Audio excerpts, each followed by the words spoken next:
श्री स्वामी समर्थ। जर तुम्ही कर्जबाजारी आहात, जर तुमच्या घरात सतत आजारपण चालू आहे, सतत दवाखाना चालू आहे, जर तुमच्या पती पत्नीमध्ये काही मतभेद आहे, वाद होत आहेत, तुमचं एकमेकांशी पटत नाही, तुमच्यातील भांडणं इतकी विकोपाला गेलेली आहे की तुमच्यामध्ये घटस्फोटापर्यंत गोष्टी गेलेल्या आहे किंवा घटस्फोट झालेला आहे, किंवा तुम्ही पाठ मान मणक्याच्या विकाराने अगदी त्रस्त झालेले आहात, तसेच तुमच्यावर विनाकारण काही खोटे आळ आलेले आहेत, जर तुम्ही ह्या समस्यांनी ग्रस्त असाल तर नक्कीच तुमच्या वास्तूमध्ये कुठल्या ना कुठल्या प्रकारचा दोष आहे। आणि जर तुम्हाला हा दोष काय आहे आणि त्याच्यावर काय उपाय आहे हे जाणून घ्यायचं असेल तर कृपया व्हिडिओ पूर्णपणे बघा।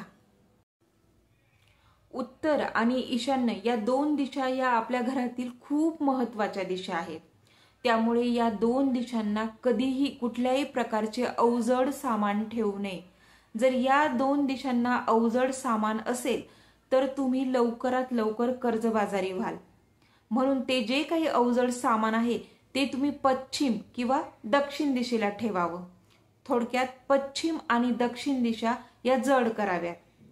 आता उत्तर दिशा ही कुबेराची दिशा आहे आणि उत्तर दिशेला जर तुमचं स्वयंपाकघर असेल तर आपले गुरु माऊली म्हणतात की तुम्ही चक्क नोटा जाळून स्वयंपाक करतात। थोडक्यात तुम्ही कर्जबाजारी होता असा त्याचा अर्थ आहे। त्यामुळे उत्तर दिशेला कधीही स्वयंपाकघर नसावे। उत्तर आणि पश्चिम दिशा आहे, या दोन्ही दिशांमधील जी दिशा आहे ती वायव्य दिशा आहे। वायव्य दिशा ही वायुदेवतेची दिशा आहे आणि या वायुदेवतेच्या दिशेला म्हणजे वायव्येला जर तुमचे प्रवेशद्वार असेल तर ह्या घरातील जो कुटुंब प्रमुख असतो तो कुटुंब प्रमुख सतत घराच्या बाहेर वाऱ्यासारखा फिरत असतो, भटकत असतो, तो घरी लवकर येत नाही आणि म्हणून सतत त्याची पत्नी मुले सतत अशी घरातून तक्रार करत असतात बघा की हे एकदा घराच्या बाहेर गेले तर घरी परत येतच नाही। तसंच जर तुमचे वायव्य दिशेला तडे असतील, पुन्हा वायव्य दिशेला जर असा कट केला गेला असेल, कोस असेल तर आणि तुमची प्रगती थांबेल। अशा वेळेस वायव्य दिशेला पांढरा कलर द्यावा किंवा पांढरा पट्टा मारावा। आणि समजा जर चुकून वायव्य दिशेला तुमचे स्वयंपाकघर असेल तर घरातील जी स्त्री आहे ती सारखी स्वयंपाकच करत असते, म्हणजे त्या घरात इतकी काही माणसं वर्दळ असते, इतके काही पाहुणे असतात की ती स्त्री सतत त्यांच्यासाठी जेवण बनवत असते, चहा नाश्ता बनवत असते आणि त्या स्त्रीने एवढं करून सुद्धा तिच्या कामाची कोणीही दखल घेत नाही। अर्थ म्हणजे त्या गॅसला स्टोवला 5 मिनिटाची सुद्धा सुट्टी नसते आणि वरतून स्त्रीचं कोणीही नाव काढत नाही। अर्थात ज्या महिलांना अन्नदान करायचं आहे त्या नक्कीच वायव्येला स्वयंपाकघर घेऊन अनुभव घेऊ शकतात। आता पश्चिम दिशा ही वरुणाची दिशा आहे आणि पश्चिम दिशेला म्हणजे तुमच्या प्रांगणात तुमच्या प्लॉटच्या पश्चिम दिशेला किंवा तुमच्या वास्तूच्या पश्चिम दिशेला जर त्याच्या नजीकच एक मोठा खड्डा असेल तर त्या खड्ड्यामुळे तुमच्यावर विनाकारण कुठल्याही प्रकारचा आळ येऊ शकतो, तुमच्यावर आरोप होऊ शकतात आणि प्रकरण कोर्ट कचेरीपर्यंत जाऊ शकतं, कोर्ट कचेरीही होऊ शकते, म्हणजे सगळं घरातील संतुलन बिघडू शकतं आणि म्हणूनच पश्चिम दिशेला खड्डा नसावा। पश्चिम आणि दक्षिण दिशेमधील जी दिशा आहे ती नैऋत्य दिशा आहे। नैऋत्य दिशा ही यमदेवाची दिशा मानली जाते। ही दिशा अतिशय महत्त्वाची आहे। या दिशेला तळघर नसावे, तसेच या दिशेला जर पाण्याची टाकी असेल जमिनीखाली तर अत्यंत चुकीचे आहे। तसेच या दिशेला जर भरपूर प्रमाणात दरवाजा खिडकी असतील खिडक्या तर चोऱ्या माऱ्यांचं प्रमाण वाढू शकतं, तुमच्या घरात चोऱ्या माऱ्या होऊ शकतात। नैऋत्य दिशेला टॉयलेट बाथरूम नसावे, परिणामी तुमच्या घरात सतत आजारपण सुरू होणे, तुम्हाला न बरे होणारे आजार होणे, तुम्हाला मान पाठ कमरेचे मणक्याचे आजार निर्माण होणे, घरात सतत दवाखाना चालू होऊन जातो कायमचा। नैऋत्य दिशा ही नेहमी काटकोनातच असावी।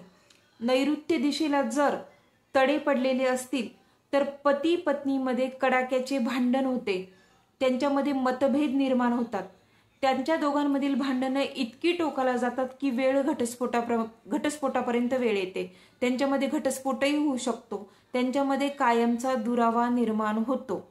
आणि म्हणूनच ही जी नैऋत्य दिशा आहे, या नैऋत्य दिशेला नेहमी सर्वप्रथम जड सामान ठेवायचं.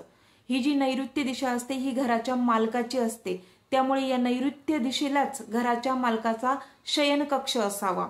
या घरात म्हणजे या दिशेला कधीही आपल्या मुलांना नाही झोपू या घरात, कारण काही दिवसांनी हीच मुले तुमच्याशी अधिकारवाणीने बोलू शकतात, कारण ही दिशाच मेन म्हणजे घरातील प्रमुख व्यक्तीची, अधिकार असणाऱ्या व्यक्तीचीच असते.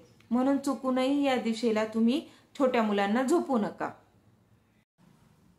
उत्तर व पूर्व दिशेला जर मोठ्या प्रमाणात तडे गेलेले असतील तर घरात मोठ्या प्रमाणात मतभेद निर्माण होऊ शकतात, घरातील भावाभावांमध्ये एकमेकांमध्ये मोठ्या प्रमाणात भांडणं होऊ शकतात आणि घरातील जी माणसं आहे ती कुटुंब विभक्त होऊ शकतात, असं वास्तुशास्त्रामध्ये आहे. जर तुम्हाला या समस्यांवर उपाय हवा असेल तर दिंडोरीला श्री स्वामी समर्थ केंद्रात तुम्हाला यावर अतिशय माफक पद्धतीने उपाय दिले जातात आणि त्या उपायांचा तुम्ही नक्की लाभ घेऊन बघा. जर त्या उपायांविषयी तुम्हाला काही माहिती हवी असेल तर कमेंटमध्ये नक्की विचारा.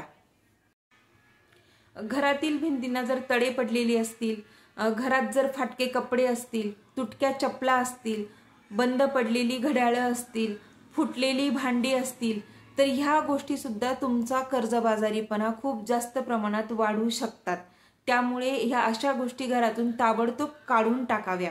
घराचं प्रवेशद्वार नेहमी स्वच्छ ठेवा.